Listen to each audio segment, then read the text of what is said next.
There can be no doubt, I think, that Bette Midler is by far the least traditional of the four people we're concerned with.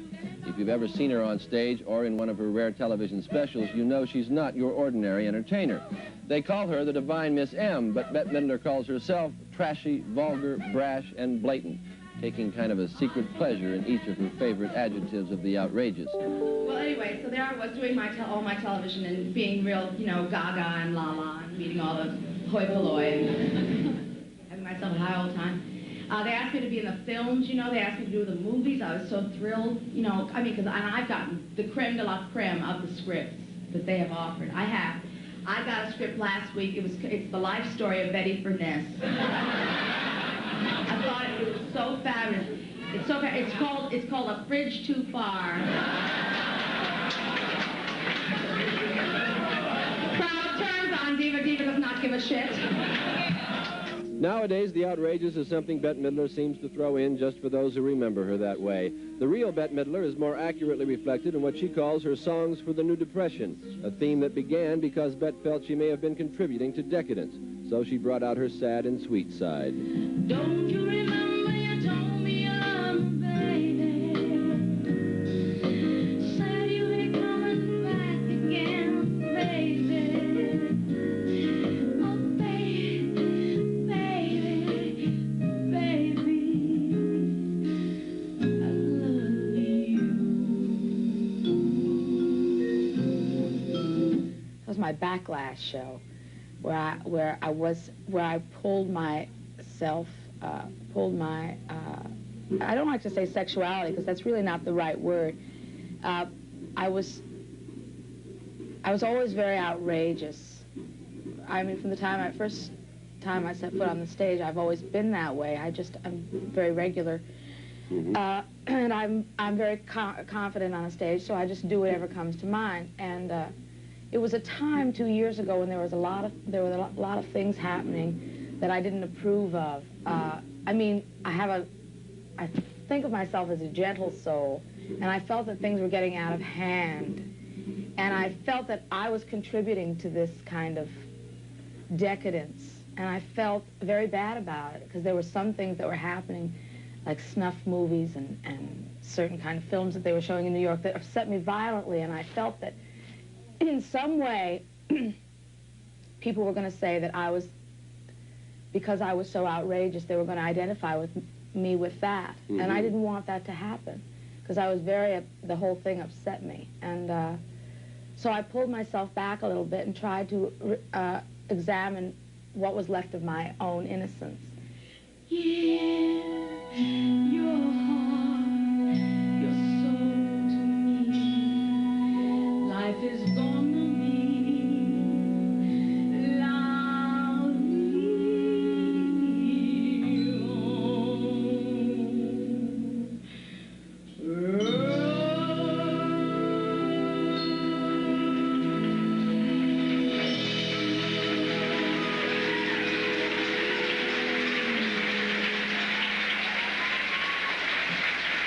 It was a good thing for me to do that kind of pulling back, because I don't know where I'd be today if I hadn't. I probably would have gone off the deep end with it.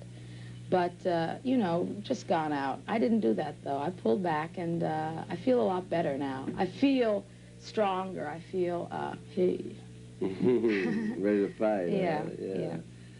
In what sense? And I feel sexier now, you see, because I was able to pull it back and examine it and look at it and see really what it is, that kind of heat that sometimes performers give off. Since I was able to examine it during that 2-year period, I feel I've come to sort of enjoy it. And I figure that not a lot of people do it, you know. And if I, you know, do that kind of sort of sexy thing, sort of ribald, the body. Body, thank you very much. It's all right. Thank you. I figure not a lot of people do it, so, and I kind of got to where I enjoyed the fact that I did it, you know, but I wouldn't have if I hadn't really taken the time to examine it. Now when my bed gets empty, I get a feeling awful mean and blue. That's what I do. When my bed gets empty, I get to feel so low down blue. That's right, you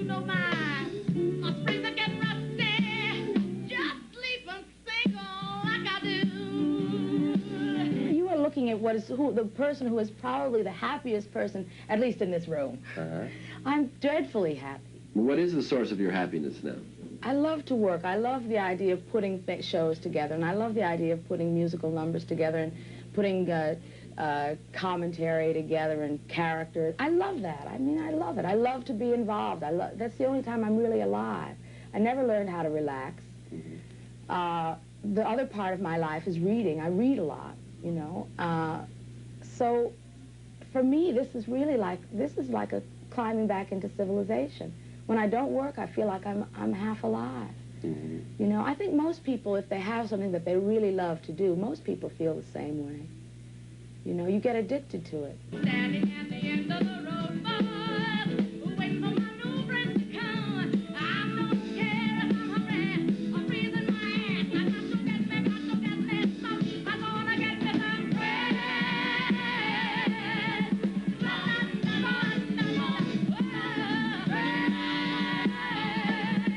friends.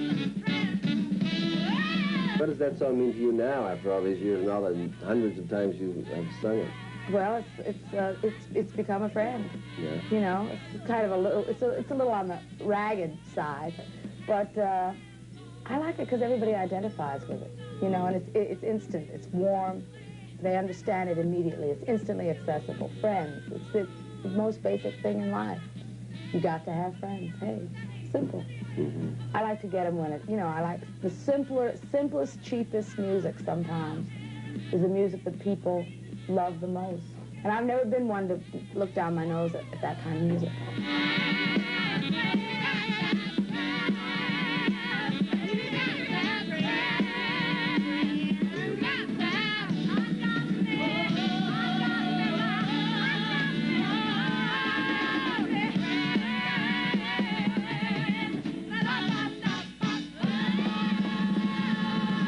That kind of music is for many people the perfect antidote to the dead, dull flatness of the 70s, which is obviously not Bette's favorite decade. Well, it's late, you know, it's late in the decade. I mean, I keep thinking it's 1967, I had a real time warp problem. Don't you? Really, honey, put me back there with all those fucking, you know, dope smokers back there. Hey, give me some tie-dye, man. Oh, I can't wait till tie-dye comes back. I'll be in my glory. I saved everything. Are you gonna play this thing or what?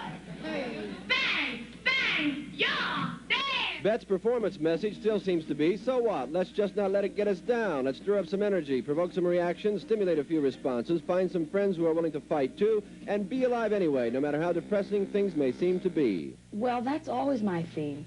That's always my theme. The idea of looking around, commenting on what's around, and then saying, the hell with it, let's just go on. I think that it's a celebration, that it's an examination on a very superficial level of things that are bad in life and things that are hard to deal with, but mostly it's a celebration of the things that are wonderful in life.